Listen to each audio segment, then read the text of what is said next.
साथियों नमस्ते। तो आज हम प्रश्नावली 4.1 के प्रश्न करेंगे और इससे पहले के जितने भी वीडियोज है वो सारे मैंने प्लेलिस्ट में डाल दिए हैं। तो आप प्लेलिस्ट में जाओ और सारे वीडियोज जो है आराम से देखो। यहाँ पर हमारा पहला प्रश्न है, निम्नलिखित सारणी के अंतिम स्तंभ को पूरा कीजिए। तो यहाँ पर हमें एक सारणी दी है जिसमें पहले स्तंभ में है क्रम संख्या, यानी यहाँ प्रश्न की संख्या दी हुई है। दूसरे कॉलम में हमें समीकरण दी हुई, यहाँ पर सारी क्या है, समीकरण। समीकरण क्या होती है मैंने इंट्रोडक्शन वाली वीडियो में बता दिया है, ठीक है। फिर तीसरे स्तंभ में चर का मान दिया है, यानी कि हम जानते हैं जो समीकरण दी जाती है, जैसे यहाँ समीकरण है x + 3 = 0। तो यहाँ पर जो ये x है वो हमारा क्या है, चर है। तो यहाँ चर का मान जो दिया है वो हमें रखना है। तो तीसरा स्तंभ जो है वो चर का है। और चौथे स्तंभ में हमें बताना है कि समीकरण संतुष्ट होती है या नहीं होती है। होती है तो हाँ लिखना है और नहीं होती है तो नहीं लिखना है, ठीक है। इसको हमें पूरा करना है। अब समीकरण संतुष्ट होती है, इसका मतलब क्या होता है वो समझो। देखो, कोई भी जो समीकरण होती है उसमें बराबर का चिन्ह होता है। बराबर की इधर वाली जो साइड होती है उसे हम बायां पक्ष बोलते हैं, बाईं साइड बोलते हैं, ठीक है। और बराबर की इधर जो साइड होती है उसे हम दायां पक्ष बोलते हैं, ठीक है। इंग्लिश में हम इसे LHS बोलते हैं, लेफ्ट हैंड साइड, और इसे हम RHS बोलते हैं, यानी कि राइट हैंड साइड, ठीक है। जब ये दोनों पक्ष बराबर हो, जैसे यहाँ 5 = 5 है तो दोनों साइड हमारी क्या है, बराबर है।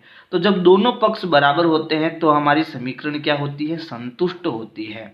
अगर दोनों साइड बराबर नहीं हो, जैसे यहाँ 4 हो और यहाँ 5 हो, तो 4 और 5 बराबर नहीं हो सकते, तो हमारा समीकरण संतुष्ट नहीं होता है। तो यही चीज हमें यहाँ पर बतानी है। तो देखो, यहाँ पर हमारा पहला प्रश्न क्या है, पहला प्रश्न यानी पहला समीकरण है x + 3 = 0। और हमें x की जगह पर कितना रखना है, 3 रखना है। तो चलो, जहाँ पर x है वहाँ हम कोष्टक बना लेते हैं, +3 = 0। अब x हमें कितना रखना है, x हमें 3 रखना है, यानी x की जगह पर हमें 3 रखना है। तो देखो, यहाँ पर 3 और यहाँ पर 3, 3 + 3, 3 और 3 को जोड़ने पर कितना आता है, 6 आता है। तो दोनों जुड़कर कितने हो गए, 6, और आगे बराबर में 0। क्या LHS यानी कि बायां पक्ष और RHS यहाँ बराबर है क्या, नहीं है। 6 और 0 कभी बराबर नहीं हो सकते, यानी यहाँ पर हमारी समीकरण जो है वो संतुष्ट नहीं है। क्या है, संतुष्ट नहीं है। तो यहाँ पर हमारा उत्तर क्या आएगा, नहीं आएगा। यहाँ हमारी समीकरण संतुष्ट नहीं होगी। इसी प्रकार दूसरा प्रश्न देखो। दूसरे प्रश्न में x + 3 बराबर में क्या है, 0, और x की जगह हमें कितना रखना है, 0 रखना है, ठीक है। तो कोई बात नहीं, x की जगह आप क्या बना लो, कोष्टक +3 = 0। अब x की जगह आपको कितना रखना है, 0। तो x की जगह जो कोष्टक बनाया है उसमें आप 0 रखो। अब 0 में 3 जोड़ने पर हमें 3 मिलेगा, और यहाँ बराबर का निशान और यहाँ 0। क्या 3 और 0 बराबर है, नहीं है। तो यहाँ भी हमारी समीकरण जो है वो संतुष्ट नहीं होगी। तो यहाँ भी हम क्या लिखेंगे, नहीं लिखेंगे। फिर अगला प्रश्न करते हैं, तीसरा प्रश्न देखो। तीसरा प्रश्न तो यहाँ है x + 3 = 0, और x हमें कितना रखना है, -3 रखना है। x की जगह कितना रखना है, -3। तो चलो, x की जगह हम बना देते हैं कोष्टक, फिर यहाँ प्लस का निशान, यहाँ 3 बराबर में 0। x की जगह कितना रखना है, -3 रखना है। तो यहाँ आ गया -3। अब देखो, ये +3 और ये -3। तो देखो, जब एक पूर्णांक प्लस का हो, एक पूर्णांक माइनस का हो, तो हम घटाते हैं। तो 3 में से 3 गया, 0, और बराबर में भी क्या है, 0 है। तो अब देखो, 0 0 के बराबर होता है, यानी यहाँ पर हमारी जो समीकरण है वो क्या है, संतुष्ट है, ठीक है। ये हमारी समीकरण संतुष्ट है। तो तीसरे में हमारा उत्तर क्या आएगा, हाँ आएगा, क्योंकि ये समीकरण संतुष्ट है। फिर देखो चौथा प्रश्न। चौथे प्रश्न में हमारी समीकरण है x - 7 = 1, और x की जगह हमें कितना रखना है, 7 रखना है। तो जहाँ पर x है वहाँ अब हम 7 रख देते हैं। फिर ये माइनस का निशान और यहाँ 7 का निशान बराबर 1। अब 7 प्लस का है और ये माइनस का है तो घटेगा। 7 में से 7 गया, 0, बराबर में 1। क्या दोनों बराबर है क्या, नहीं, दोनों पक्ष हमारे बराबर नहीं है, इसलिए हम कहेंगे समीकरण जो है वो संतुष्ट नहीं है। तो यहाँ पर फिर से हमारा क्या आ जाएगा, नहीं आ जाएगा। फिर देखो, अगली समीकरण पांचवी समीकरण। तो पांचवी समीकरण क्या है, x माइनस 7 बराबर 1 और x की जगह हमें कितना रखना है 8, x बराबर 8 रखना है, चर जो है वहाँ 8 रखना है, माइनस 7 बराबर में 1। 8 प्लस का है 7 माइनस का है, घटेगा, 8 में से 7 गया 1 और बराबर में 1। तो देखो 1 1 के बराबर है, इसलिए ये हमारी समीकरण क्या होगी, संतुष्ट होगी। तो यहाँ आ जाएगा हाँ।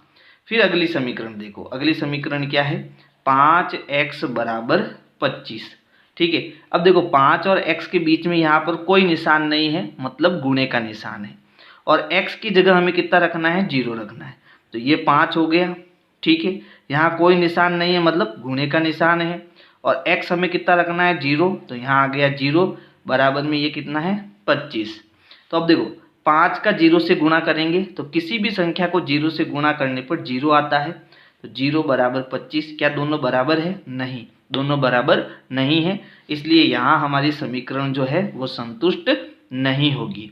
ठीक है, फिर अगला प्रश्न देखो, 7वां यहाँ पर है 5x बराबर 25 और x की जगह कितना रखना है, 5 रखना है। तो यहाँ पर कोई निशान नहीं, मतलब गुणे का निशान है, तो 5, यहाँ गुणे का निशान, और x की जगह कितना रखना है, 5, तो 5 × 5 बराबर 25, 5 का 5 से गुणा करेंगे, 25 बराबर 25। तो यहाँ पर जो है हमारा लेफ्ट साइड और राइट साइड दोनों बराबर है, इसलिए ये समीकरण हमारी संतुष्ट होगी। तो यहाँ पर हमारा क्या आ जाएगा, उत्तर हाँ आ जाएगा। अब देखो 8वां प्रश्न। 8वां प्रश्न में समीकरण क्या है, 5 × x बराबर 25 और यहाँ x की जगह कितना रखना है, -5। तो यहाँ 5 की जगह 5, यहाँ कोई निशान नहीं, मतलब इंटू का निशान, और x की जगह कोष्टक बना लेते हैं और बराबर में है 25। कोष्टक में हमें कितना रखना है, -5 रखना है।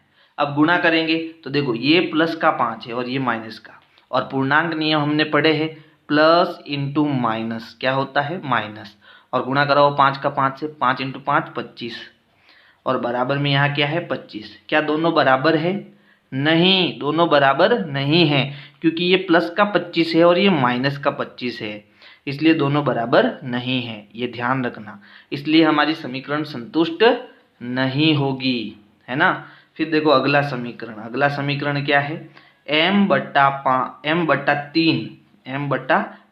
बराबर में 2। तो यहाँ पर मुझे m की जगह कितना रखना है, -6 रखना है। तो यहाँ m/3, तो m की जगह कोष्टक बना लेता हूँ, /3 और बराबर में यहाँ 2। m कितना रखना है, -6, तो यहाँ आ गया -6। अब 6/3 का मतलब है कि 6 में हमें 3 का भाग देना है, तो सीधा भाग दे देते हैं, 3 एकम 3, 3 दूनी 6, यानी यहाँ 6 कट गया 2 बार, और कैसा है ये, माइनस का। अब बताओ क्या -2 2 के बराबर होगा, नहीं होगा, इसलिए ये हमारी समीकरण संतुष्ट नहीं है। ठीक है, फिर अगला देखो, m/3 बराबर 2, m/3 बराबर 2। अब की बार जो है हमें m कितना रखना है, 0 रखना है, यहाँ m की जगह 0 रखना है। तो 0/3 बराबर 2, 0 में किसी भी संख्या का भाग देंगे तो 0 ही आएगा, और 0 और 2 बराबर नहीं है, इसलिए ये समीकरण हमारी संतुष्ट नहीं होगी। फिर अगला देखो, लास्ट प्रश्न, m/3 बराबर में 2, m कितना रखना है, प्लस का 6, तो m की जगह आ गया प्लस का 6 बट्टे में 3 बराबर 2, भाग देंगे 3 एकम 3, 3 दूनी 6, 2/1 का मतलब 2 होता है, और 2 2 के बराबर है, 2 2 के बराबर है, इसलिए ये समीकरण हमारी संतुष्ट होगी। यहाँ क्या आएगा, हाँ आएगा। तो इस प्रकार से आपको ये पहला प्रश्न करना है।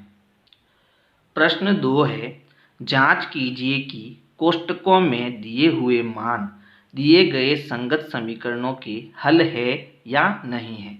यानी कि यहाँ पर हमें समीकरण दी है n+5 बराबर 19, ये हमारी समीकरण है, और कोष्टक के अंदर हमें चर के मान दिए हुए हैं, यानी n की जगह हमें कितना रखना है, 1 रखना है, और जब हम ये 1 रखेंगे तो यहाँ पर हमें समीकरणों के हल मिलेंगे, होंगे या नहीं होंगे, यानी ये n बराबर 1 इस समीकरण का हल है या नहीं है। अगर समीकरण संतुष्ट होती है तो ये इसका हल होगा, अगर समीकरण संतुष्ट नहीं होती है तो ये इसका हल नहीं होगा।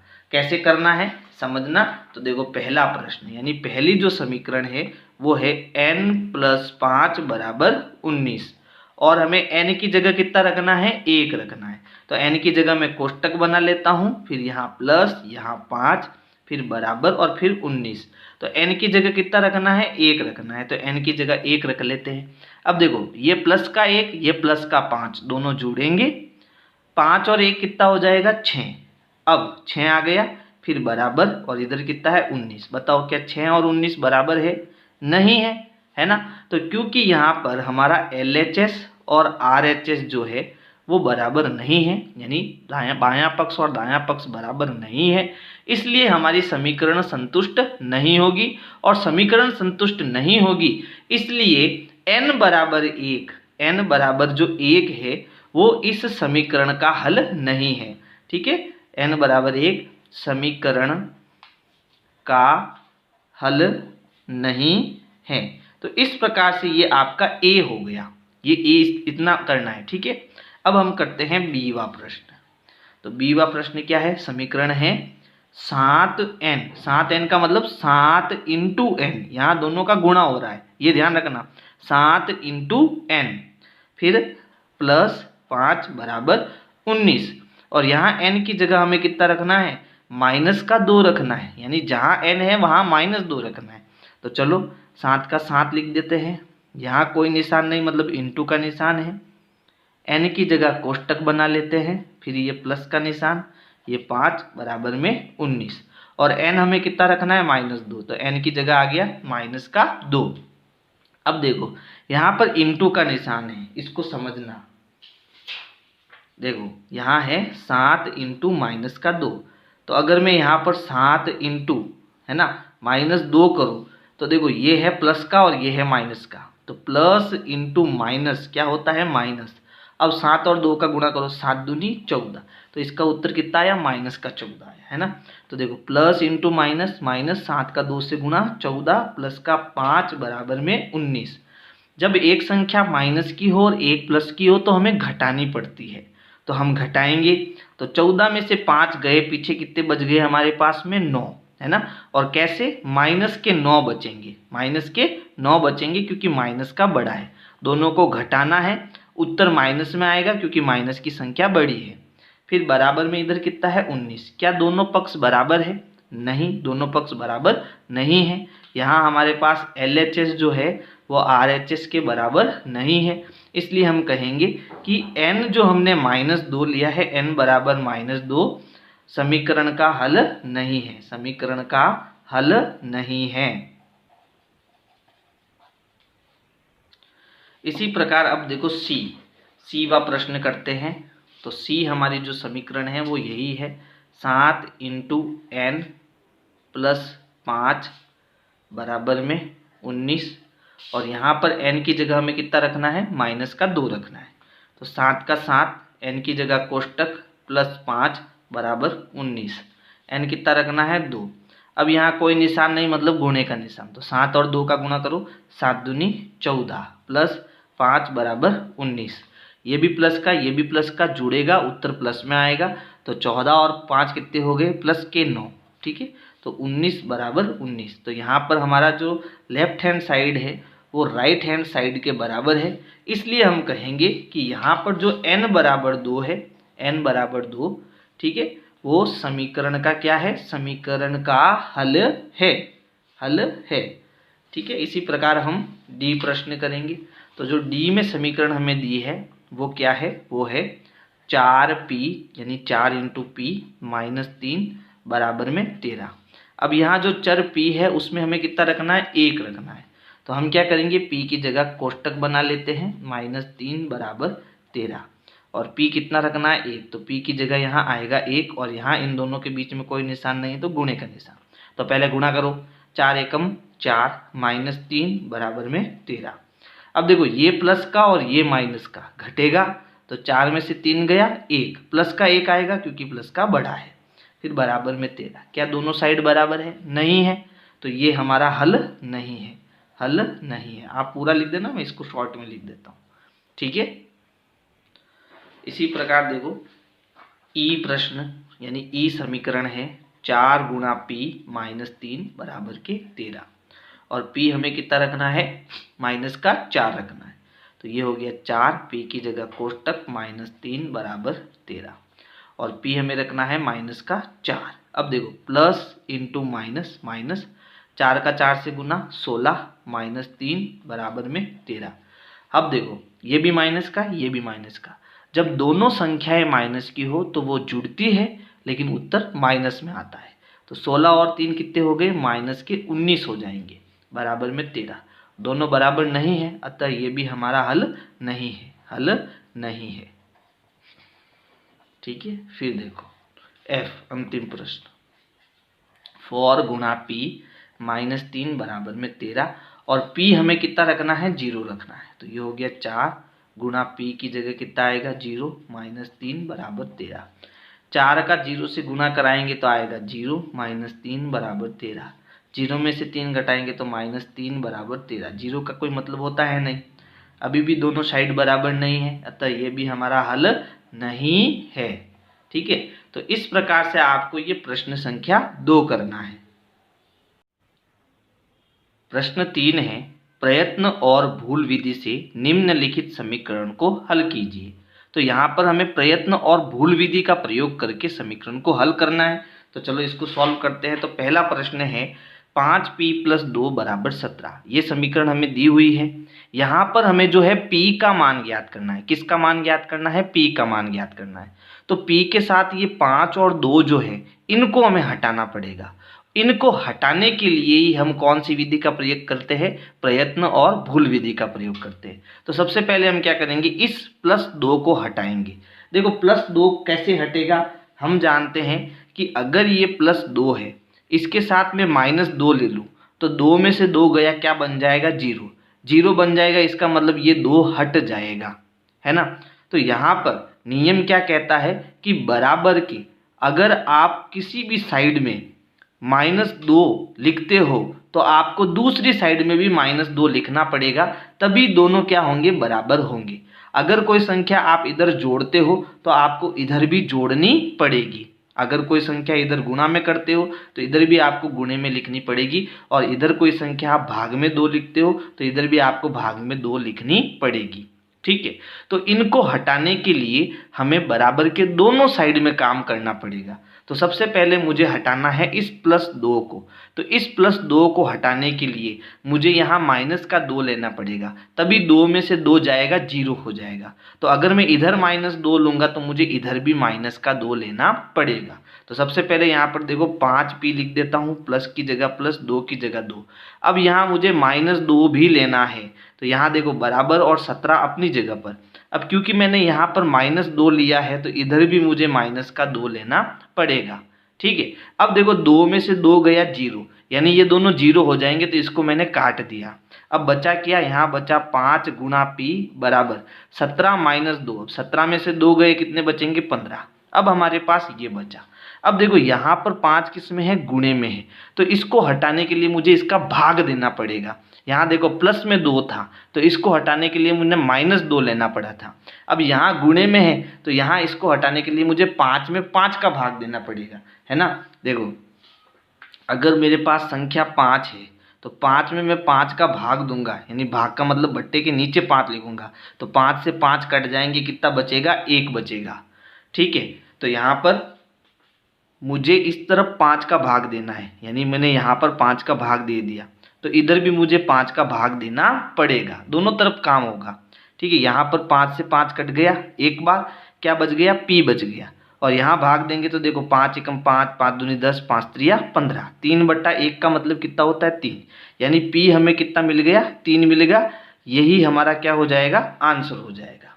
ठीक है, इसी प्रकार हमें दूसरा प्रश्न करना है। तो देखो दूसरा प्रश्न क्या है, दूसरा प्रश्न है 3 × m - 14 बराबर में 4। तो मुझे यहाँ m का मान ज्ञात करना है, तो इन सबको हमें हटाना पड़ेगा। तो सबसे पहले मैं इस -14 को हटाने की कोशिश करूँगा। तो -14 हटाने के लिए मुझे क्या लेना पड़ेगा, इसका उल्टा लेना पड़ेगा, यानी कि +14 लेना पड़ेगा। तो यहाँ +14 लिखूंगा तो मुझे यहाँ भी +14 लिखना पड़ेगा।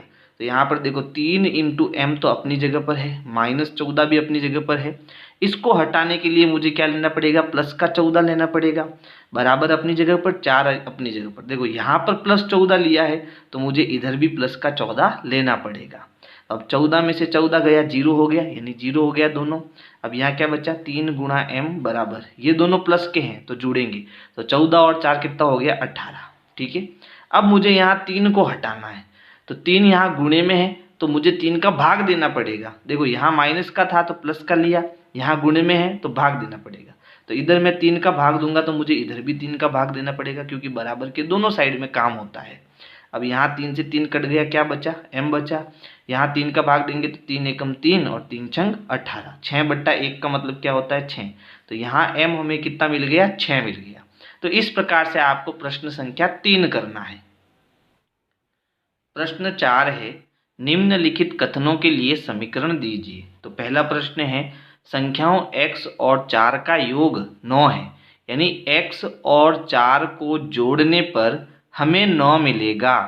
तो हम क्या करेंगे, चर x और 4 इन दोनों को जोड़ेंगे, योग मतलब जोड़ना, और हमें जोड़ने पर कितना मिलेगा, 9 मिलेगा। तो बराबर में कितना आएगा, 9।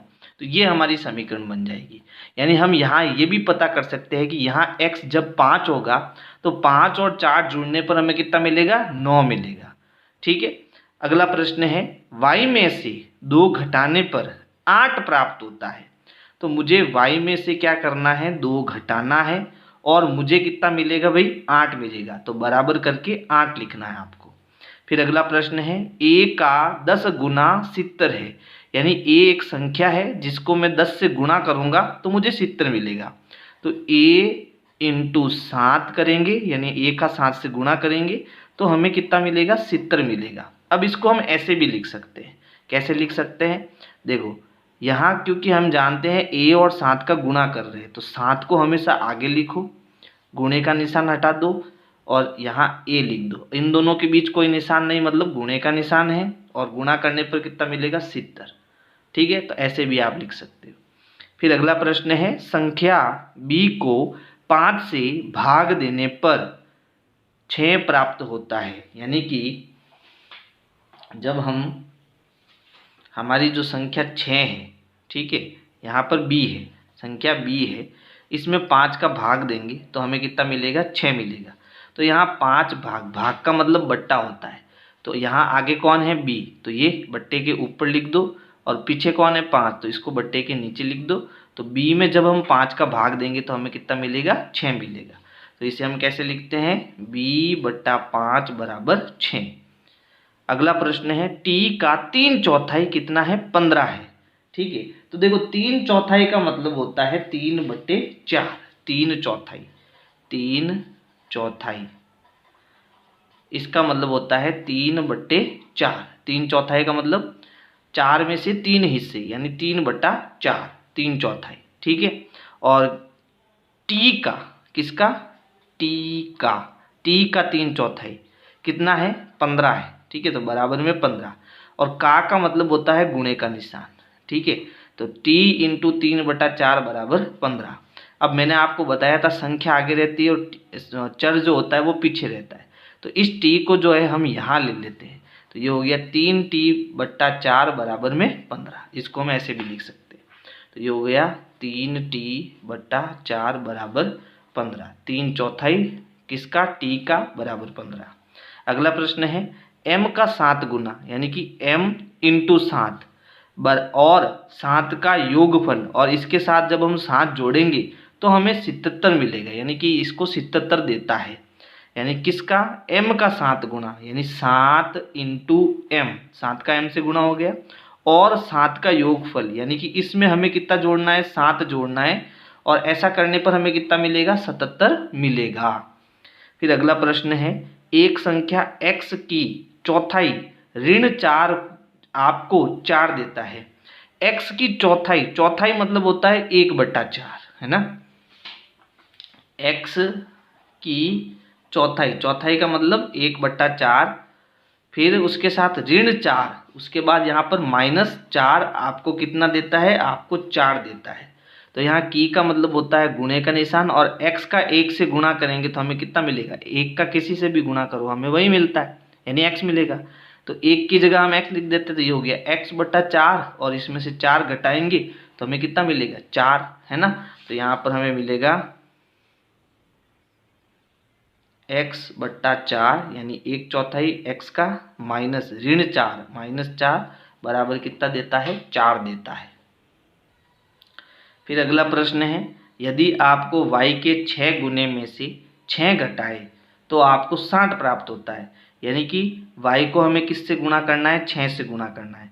फिर जो ये संख्या बनती है उसमें से 6 घटाना है, यानी कि पहले हम 6 का y से गुणा करेंगे तो ये होगा 6 गुणा y। अब इसमें से हमें 6 घटाना है, यानी कि माइनस का 6 करना है, तो हमको कितना मिलेगा, 60। तो यानी बराबर हमें कितना मिलेगा, 60 मिलेगा। ठीक है, ये हो गया अगला प्रश्न। फिर 9 है, यदि आप z के 1/3 में, 1/3 मतलब 1/3 में से 3 जोड़े, यानी इसमें हम 3 जोड़ेंगे तो हमें 30 मिलेगा। तो z का 1/3 है ना, z का 1/3, तो का मतलब होता है इनटू, और z का 1 से गुना करेंगे तो हमें मिलेगा z/3, तो ये हो गया z/3। तो z का 1/3 में 3 जोड़े, यानी इसमें हमें 3 जोड़ना है तो हमें कितना मिलेगा, 30 मिलेगा। तो इस प्रकार से आपको प्रश्न 4 करना है। प्रश्न 5 है, निम्नलिखित समीकरण को सामान्य कथनों के रूप में लिखिए, यानी यहाँ पर समीकरण दिए और हमें इसका कथन बनाना है। तो देखो जैसे पहला प्रश्न है, तो समीकरण को ध्यान से देखो, यहाँ चर p है और इसके साथ 4 क्या हो रहा है, जुड़ रहा है, यानी इसका योग हो रहा है, और ऐसा योग करने से हमें कितना मिल रहा है, 15। तो यहाँ हम क्या लिख सकते हैं, p व 4 का योग 15 है ना, ऐसे हम लिख सकते हैं। या फिर आप ऐसे भी लिख सकते हो, p में 4 जोड़ने पर हमें 15 प्राप्त होता है, ऐसे भी लिख सकते हो। फिर देखो दूसरा समीकरण, m-7 बराबर 3, यानी m एक संख्या है जिसमें से 7 घटाने पर हमें 3 मिलता है। तो यहाँ लिखेंगे m में से 7 घटाने पर 3 प्राप्त होता है, 3 प्राप्त होता है। ठीक है, फिर तीसरी समीकरण देखो, तीसरी समीकरण में 2 और m का क्या है, गुणा है ना। तो m का कितना गुना, 2 गुना, कितना मिलता है, 7। तो यहाँ लिखेंगे m का 2 गुना 7 प्राप्त होता है, 7 प्राप्त होता है। फिर अगला प्रश्न है, यानी अगली समीकरण है, m/5 बराबर 3, यानी m में 5 का भाग देने पर, बट्टा मतलब भाग होता है, तो m में 5 का भाग देने पर 3 प्राप्त होता है। तो यहाँ लिखेंगे m में 5 का भाग देने पर 3 प्राप्त होता है, 3 प्राप्त होता है। फिर अगली समीकरण है, देखो यहाँ पर m का 3 से गुणा हो रहा है ये, और यहाँ बट्टे में कितना है, 5। ठीक है, तो यहाँ हम इसको क्या लिख सकते हैं, m का 3 गुना और भाग 5 बराबर कितना आता है, 6 आता है। तो यहाँ लिख सकते हैं m का 3 गुना में 5 का भाग देने पर 6 प्राप्त होता है, 6 प्राप्त होता है। फिर देखो अगली समीकरण है 6, 3p + 4 बराबर 25, यानी p का 3 गुना करने पर और 4 जोड़ने पर हमें 25 प्राप्त होता है। तो यहाँ लिखेंगे p का 3 गुना व 4 का योग 25 प्राप्त होता है, 4 का योग से 25 मिलता है, 25 मिलता है, ऐसा आप लिख दो, 25 मिलता है। ठीक है, फिर देखो अगला प्रश्न, यानी अगला समीकरण, 4 और p का गुणा, इसमें से 2 घटा दो, आपको 18 मिलेगा। तो लिखेंगे 7वीं समीकरण में p का 4 गुना में से 2 घटाने पर 18 मिलता है, 18 मिलता है। फिर लास्ट जो हमारी समीकरण है 8, वो है कि p में 2 का भाग देकर 2 जोड़ने पर, यानी p में 2 का भाग देने पर, 2 का भाग देने पर व 2 जोड़ने पर 8 मिलता है, 8 मिलता है। आप इसको ऐसे भी लिख सकते हो, p का आधा और 2 योगफल 8 मिलता है, ऐसा भी लिख सकते हो। ठीक है, तो ये हो गया आपका प्रश्न संख्या 5। प्रश्न 6 है, निम्नलिखित स्थितियों में समीकरण बनाइए, यानी इसमें भी हमें समीकरण बनानी है। पहला प्रश्न है, इरफान कहता है कि उसके पास परमीत के पास जितने कंचे हैं उनके 5 गुने से 7 अधिक कंचे हैं। इरफान के पास 37 कंचे हैं। ठीक है, यानी कि इरफान जो है उसके पास कुल कितने कंचे हैं, 37 कंचे हैं, ये हमें पहले से दे रखा है। अब यहाँ समीकरण किस पे बन रही है, परमजीत पे बन रही है, यानी परमीत पे बन रही है। अब परमीत के पास है ना, ये जो 37 कंचे हैं वो परमीत के पास किस प्रकार से है, तो परमीत के पास जितने कंचे हैं उनके 5 गुने, तो परमीत को हम कुछ भी मानेंगे तो उसका 5 से गुणा करना है और 7 अधिक यानी 7 उसमें जोड़ना है। जब ऐसा करेंगे तो हमें 37 प्राप्त होगा। ठीक है, तो यहाँ हमें दिया है परमीत के कंचों की संख्या आपको क्या माननी है, m माननी है। तो सबसे पहले हमें पहले प्रश्न में लिखना है, माना परमीत के कंचों की संख्या बराबर m, वो हमें क्या मानना है, m मानना है। ठीक है, अब क्या समीकरण बनेगी, देखो कि माना परमीत के कंचे कितने हैं, m, तो m के पास जितने कंचे हैं उसके 5 गुने, यानी इसको m को हमें किससे गुणा करना है, 5 से गुणा करना है। तो ये 5 इंटू m हो गया, संख्या हमेशा आगे लिखनी है, 5 इंटू m हो गया, और फिर उसमें कितना, 7 अधिक, यानी अधिक का मतलब जोड़ना, तो इसमें 7 जोड़ेंगे तो 5m प्लस 7 बराबर कितने किसके कंचे मिलेंगे, इरफान के कंचे मिलेंगे, और इरफान के पास कितने कंचे हैं, 37, तो बराबर हमें कितना मिलेगा, 37। तो ये हमारी समीकरण बन जाएगी। तो ये पहले प्रश्न का उत्तर हो गया। अब देखो दूसरा प्रश्न, तो दूसरे प्रश्न में हमारे पास यहाँ है, लक्ष्मी के पिता की आयु 49 वर्ष है, उनकी आयु लड़की की आयु के 3 गुने से 4 वर्ष अधिक है, लक्ष्मी की आयु को y वर्ष मान लीजिए। ठीक है, तो पिता की आयु तो हमें दी हुई है, अब जो लक्ष्मी की आयु है वो उसकी 3 गुने से 4 वर्ष ज़्यादा है, अधिक है। ठीक है, तो लक्ष्मी की आयु हम क्या मान लेते हैं, y मान लेते हैं। तो माना लक्ष्मी की आयु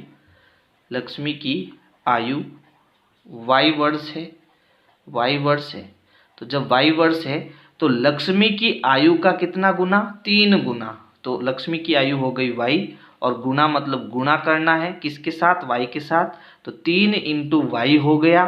ठीक है, 3 गुने से 4 अधिक, यानी इसमें हमें 4 जोड़ना है, और जब हम ऐसा करते हैं तो हमें किसकी आयु मिल जाएगी, पिता की आयु मिल जाएगी, और पिता की आयु कितनी है, 49 वर्ष। ठीक है, ये दूसरे प्रश्न का उत्तर हो जाएगा। अब हमारा तीसरा प्रश्न, तो तीसरा प्रश्न क्या है, अध्यापिका बताती है कि उनकी कक्षा में एक विद्यार्थी द्वारा प्राप्त किए गए अधिकतम अंक प्राप्त किए गए न्यूनतम अंक का दुगना धन 7, धन मतलब जोड़ना है ना, धन 7, धन मतलब प्लस का निशान, प्लस 7 है। प्राप्त किए गए अधिकतम अंक 87 है, 87 है।